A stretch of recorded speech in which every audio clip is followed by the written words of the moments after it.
Mike James é um dos melhores pontuadores do basquete europeu. E além de compartilhar o mesmo sobrenome que o LeBron, ele também é o maior pontuador da história, mas da Euroleague Basket. Porém, esse mesmo jogador, quando foi colocado à prova no melhor basquete do mundo, não conseguiu passar mais de 2 temporadas seguidas na NBA. Mas se tem tantos grandes nomes europeus na NBA dizendo que é mais difícil jogar na Europa, como um recordista histórico na maior liga europeia pode ter se frustrado tanto na NBA? Será que é pelo estilo de jogo? Será que é pelo nível dos atletas? Ou será que é porque ele é uma farsa? A gente vai ver tudo isso no vídeo de hoje, que já é sabido pelos membros do canal. Você pode se juntar a eles e ter todos os grandes benefícios, como ver o vídeo antes e ficar mais bonito, por menos de um galão d'água de 20 litros. Mike James não é europeu. Ele nasceu em Portland, que é a mesma cidade que tem o Portland Trail Blazers, ora ora. Ele jogou o ensino médio na Green High School, uma escola da própria cidade, e teve boas marcas na sua passagem. Na temporada 2007-2008, seu último ano de ensino médio, além de ter marcas de 15 pontos, 4 rebotes e 3 roubos de bola, ele ajudou o time dele a ser campeão do campeonato estadual de Oregon, além de ter sido ranqueado o 3º melhor jogador do estado, 184 em todo o país. Tudo isso sem estar em um programa gigantesco do ensino médio, só numa escola regional. Mesmo assim, a altura dele é 6 feet, que é como os americanos medem. Se você converter para centímetros, tem lugar que fala que é 1,85, 1,83, mas independente disso, 6 feet cravado nos Estados Unidos é considerado muito baixo no basquete, até mesmo para um armador. E mesmo conseguindo enterrar, conseguindo jogar com uma certa explosão e fisicalidade em quadra, ele tinha um jogo mais técnico do que um estilo agressivo igual o Derrick Rose. Então, mesmo ganhando um título com essas boas médias e essas nomeações, as melhores ofertas que ele recebeu eram da divisão 3 da faculdade, 2 abaixo da principal divisão que forma atletas para NBA. Sem grandes ofertas, ele foi para Eastern Arizona College, onde anotou no seu primeiro ano 20 pontos por jogo com um bom aproveitamento, 42% no geral, sendo 33% das cestas de 3, uma média de um bom chutador da NBA varia de 35 a 38% de 3. O Grayson Allen, se eu não me engano, no ano que ele foi o melhor chutador da liga, ele passou dos 40, além de 78% dos lances livres. Nada muito absurdo, mas o suficiente para ele ser nomeado time ideal da conferência e da região, além do 40º melhor novato do país pela Rivals, que faz os rankings igual a ESPN faz ou a revista Slam. No seu segundo ano, ele conseguiu se destacar mais ainda, anotando 26 pontos, 5 assistências, 4 rebotes e 2 roubos de bola por jogo, ficando em 4º lugar como o maior pontuador da primeira divisão da NJCAA. Não confundir com a NCAA, que é o principal campeonato das melhores faculdades, que aí nessa liga sim a faculdade dele estava na 3ª divisão. Com essa melhora na performance, ele conseguiu uma oportunidade para no ano seguinte jogar em um time da primeira divisão, se transferindo para a Lamar University. No seu primeiro ano, ele foi titular só em 2 dos 24 jogos dele, e mesmo assim conseguiu liderar seu time em pontos, com uma performance até mesmo de 52 pontos, o que resultou em médias de 12 pontos, 4 rebotes, 2 assistências e 1 roubo de bola por jogo. No seu último ano, antes de colocar seu nome no draft, ele melhorou mais ainda, mais uma vez. Ele aumentou sua média para 17 pontos, 3 rebotes, 2 assistências e quase 2 roubos de bola por jogo, com uma performance marcante em um jogo de 29 pontos contra o Kentucky, que é uma das maiores universidades que formam um dos maiores nomes para NBA, vencendo do time do Anthony Davis, que foi o campeão daquele ano. Para somar no seu histórico da faculdade, ele ainda por cima foi MVP da conferência, time ideal da conferência e jogador da semana 3 vezes. Com toda essa performance e o fim da faculdade, ele colocou o nome dele no draft de 2012 para ser escolhido, porém, quando os nomes começaram a ser chamados, nem no segundo round ele ouviu o nome dele, não sendo draftado naquele ano e nem mesmo ganhando uma oportunidade para jogar na D-League. Com isso, ele teve que jogar no outro lado do mundo para não abandonar o basquete e recomeçou toda a sua carreira do zero. O primeiro time que ele assinou foi com Zagreb, um time da primeira divisão da Croácia. Depois, em fevereiro de 2013, ele foi para Israel, se juntando ao Hapoel Gali Elion, pelo menos eu acho que é assim que fala, um time da segunda divisão do país. E em julho, ele assinou com o Pafone Omegna, um time da terceira divisão da Itália. Uma comparação que o cara que eu pesquisei fez pra gente entender exatamente onde ele tá nesse momento é como se a NBA tivesse uma D-League, a D-League tivesse outra D-League e a divisão que ele tá nesse momento é a D-League da D-League da NBA da Europa.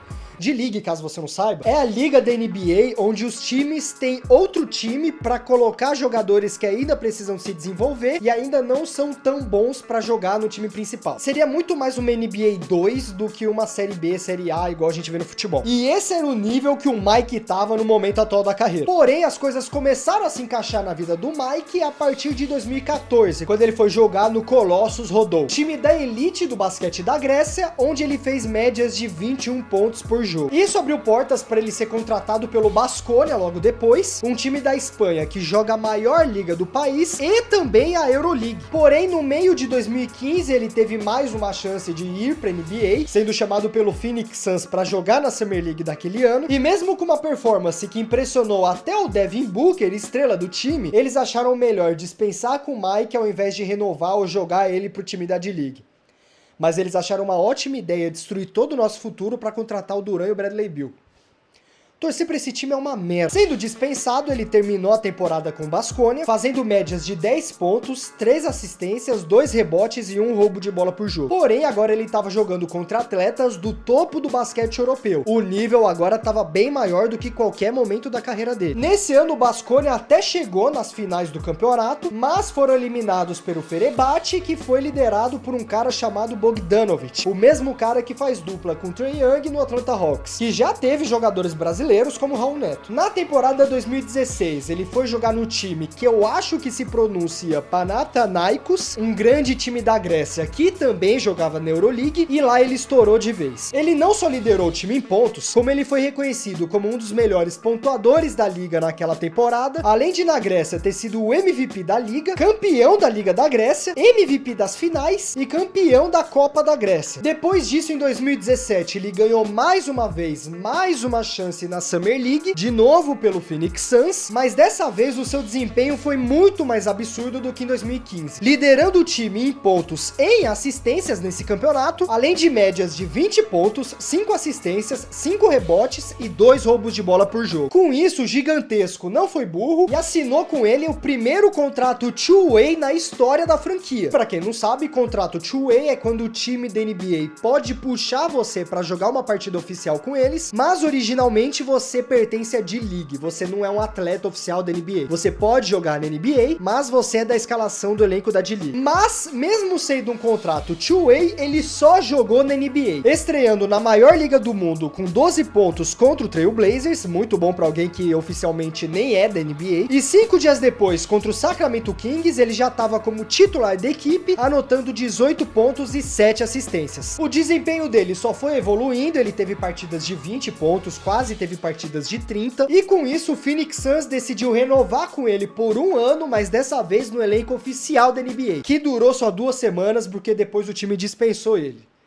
Vocês não têm ideia como é que é uma desgraça torcer pra essa equipe. Por sorte, ele continuou na NBA por mais um tempo, porque o Pelicans viu uma oportunidade de trazer ele pra equipe e assinou também um contrato two-way, mesmo também nunca jogando na D-League. Porém, diferente do Phoenix Suns, eles dispensaram ele depois de 4 jogos, ao invés de esperar renovar pra temporada inteira oficialmente. Com isso, ele voltou para o Panathinaikos e ganhou mais um título na Liga Grega, sendo MVP das finais mais uma vez. Ganhando mais uma oportunidade, dessa vez de jogar no Olimpia Milano. E eu sei que eu já falei uns 8 times diferentes que ele passou, mas é porque ele realmente mudava de time a cada ano. Isso quando em um único ano ele não jogava em 2 ou 3 times diferentes. Mas toda essa porrada de time vai se encaixar ao longo do vídeo. Fica comigo que você vai conseguir entender. Olimpia Milano já foi uma das maiores potências da Euroliga, mas sem nenhuma grande conquista depois da década de 80. E toda a atenção estava voltada para o Mike, tanto que estatisticamente na Europa, essa foi a melhor temporada que ele teve em toda a carreira. Com médias de 20 pontos, 7 assistências e 4 rebotes, ganhando nessa mesma temporada o título de cestinha da Euroleague e ajudando a equipe a ganhar a Supercopa Italiana. Mas, mais uma vez, sem sua equipe ser campeão da Euroleague e pior ainda, com o time se classificando em 12º lugar. Isso começou a colocar dúvidas no nome dele. Será que ele era mesmo uma máquina ofensiva que todo time sonhava ter? Ou será que todos aqueles números estavam muito inflacionados porque ele jogava um basquete muito mais para ele se destacar do que ele realmente ajudava a equipe equipe a aumentar a sua força no ataque. Isso seria comprovado na temporada seguinte, quando ele de novo mudou de equipe, indo pro CSKA Moscou, ou como eu vi o cara pronunciar, CSKA Moscou, que não só foi campeão na temporada anterior, com 8 títulos em toda a sua história, como nessa temporada ele disputou diretamente para ver quem era o melhor armador da Europa contra Shane Larkin. Enquanto Mike tinha 21 pontos por jogo, Shane tinha 22. Todos tinham certeza que esse duelo aconteceria nas finais. Porém, nem mesmo o mais sábio dos torcedores conseguiu adivinhar que o Covid ia acontecer. E já que para jogar durante a pandemia você precisa ter uma quadra na Disney, a Euroleague foi suspensa pelo resto da temporada, voltando só na temporada 2020 e 2021. Com a volta da temporada pós-pandemia, Mike anotou médias de 19 pontos e 6 assistências por jogo, ajudando o CSKA a se classificar em segundo na Euroliga, avançando para o Final Four. Depois de um ano com essa rivalidade suspensa por causa da pandemia, todos esperavam a hora de descobrir quem era o armador mais dominante da Europa. E quando no momento mais importante, que finalmente chegou a hora do CSKA enfrentar o Anadolu, o time que o Larkin era armador, o Mike tava na NBA em um contrato de 10 dias com o Brooklyn Nets. Vocês lembram daquele highlight que ficou meses na internet, onde o Blake Griffin passa a bola pelas costas pro Kyrie Irving, que o Kyrie Irving passa pro outro carinha que faz uma ponte que o Kevin Durant enterra, foi até nomeada a jogada do ano? O cara da ponte aérea era o Mike, que aliás o Kevin Durant vai direto pra Europa pra ver o Mike jogar, eles são muito amigos. No momento mais importante do CSKA ganhar mais um título, ele abandonou a equipe pra ganhar um título na NBA, e teria sido uma ótima estratégia profissional, meio covarde da parte do CSKA, mas pensando em alcançar novos patamares, teria dado tudo muito certo se o Kevin Durant não usasse um tênis maior do que o pé dele, que já é gigante. Quem acompanhou os playoffs aquele ano lembra que aquela cesta absurda do Kevin Durant para trazer a vitória foi boicotado pelo próprio pé dele, que é gigantesco, e com isso não só o Mike James ficou sem o título da NBA, como o CSKA perdeu pro time do Larkin e o time dele na Europa também ficou sem o título. Aliás, se as duas coisas tivessem acontecido, a cesta do Kevin Durant valer 3 e o CSKA tivesse sido campeão na Europa, ele poderia ter sido mais um da lista limitada de jogadores que foram campeão no mesmo ano das duas maiores ligas de basquete do mundo. A passagem do Mike no Nets não foi ruim, o papel dele era ser reserva tanto do Irving quanto do Harden, o que resumidamente é ser titular, já que esse trio nunca jogou junto mais de 30 jogos na vida, e ele teve médias de 8 pontos e 4 rebotes nos poucos jogos que ele jogou naquela temporada. Tanto que o Nets renovou esse contrato de 10 dias até o ponto que eles chegaram nos playoffs, mas depois dessa eliminação, o Nets não quis ele para a temporada seguinte e voltou para a Europa mais uma vez. Ele não voltou para o CSKA, tanto que os russos não gostam muito dele porque culpam ele de terem perdido o campeonato pro Anadolu. Voltando para a Euroleague então, dessa vez como um jogador do Mônaco, que esse sim ele pelo menos tá até hoje na equipe. Até o momento que eu postar esse vídeo, eu acho que ele não troca de time. Mônaco não é um time tradicional da história da Europa, mas é um time que a cada ano que passa vai evoluindo mais ainda a sua equipe. Na sua primeira temporada com a equipe, em 2021-2022, eles ficaram em 7º lugar da Euroleague e perderam as finais da Liga Francesa para o time do Embayama. Na temporada seguinte, 2022-2023, eles foram campeões da Liga Francesa e da Copa Francesa. Pela primeira vez avançaram para o Final Four da Euroleague. Mike ganhou seu primeiro MVP da Euroleague, Mônaco se classificou em 3º lugar da liga, mas não conseguiram ser campeões, perdendo nos playoffs. E foi nessa mesma temporada que ele foi MVP que Mike James se tornou o maior pontuador da história da Euroleague, quebrando o recorde com seus incríveis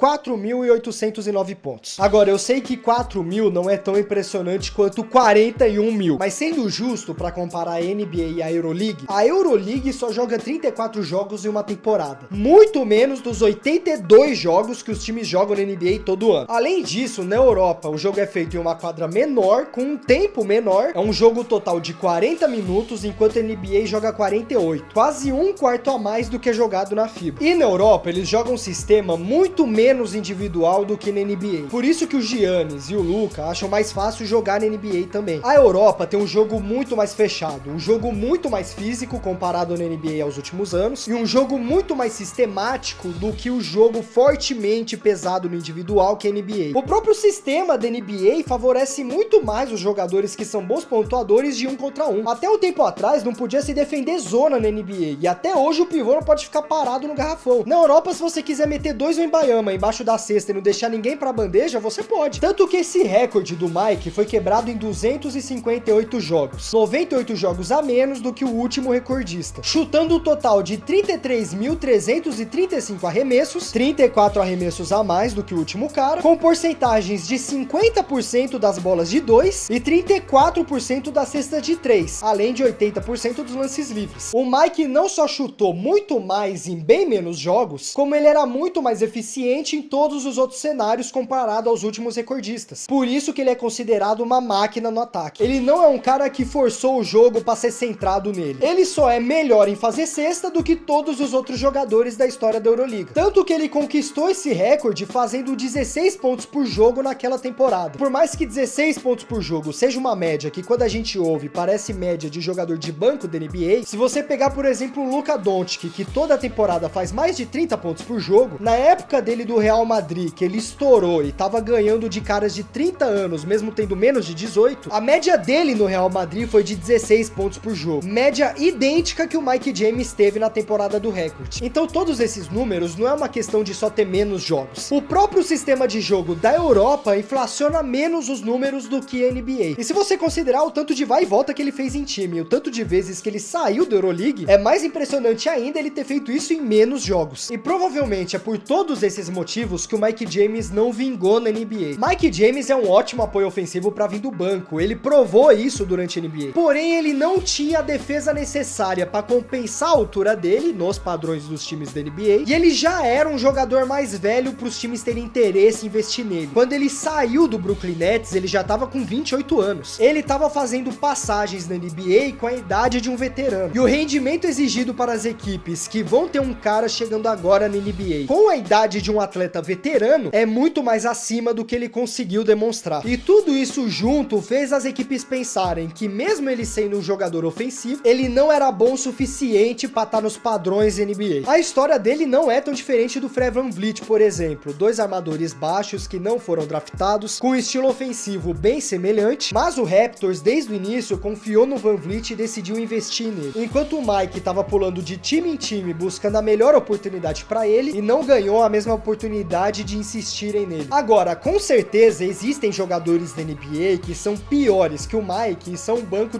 de algum elenco. Isso é uma discussão que a gente pode fazer com vários jogadores que estão fora da NBA. Mas nem todos os times têm paciência de desenvolverem um cara para encaixarem no seu elenco. E todos os times que o Mike passou precisavam que ele atuasse do jeito que eles queriam para ontem. Para Mike, no fim das contas, foi muito mais sobre oportunidades e timing do que ele realmente ser um mau jogador da NBA. Pelo menos para os fãs de Mônaco, o Mike pretende continuar na Europa e parar de caçar uma vaga na NBA, e agora ele tem a oportunidade de se tornar um dos maiores nomes da história da Euroleague. Até porque, vamos ser sinceros, é muito melhor viver em Mônaco do que em Nova York. Óbvio que ele nunca teria passado por nenhum abandono se ele tivesse virado membro desse canal, porque todos vocês têm um lugar muito especial no meu coração. Já se inscreve, dá like aqui, ativa o sininho se você não fez isso até agora, eu vou acelerar porque esse vídeo já tá gigantesco. Comenta dólar se você ficou até aqui. Ah, mas dólar não tem nada a ver com a Europa, é euro. Eu sei, mas eu quero que você comente dólar. Vai aparecer aqui na tela agora o último vídeo que o YouTube acha que você vai gostar e o último vídeo que eu postei no canal. Se você não gostou do último vídeo que o YouTube acha que você vai gostar, até porque o último vídeo que o YouTube acha que você vai gostar pode ser o último do canal, esse é o último...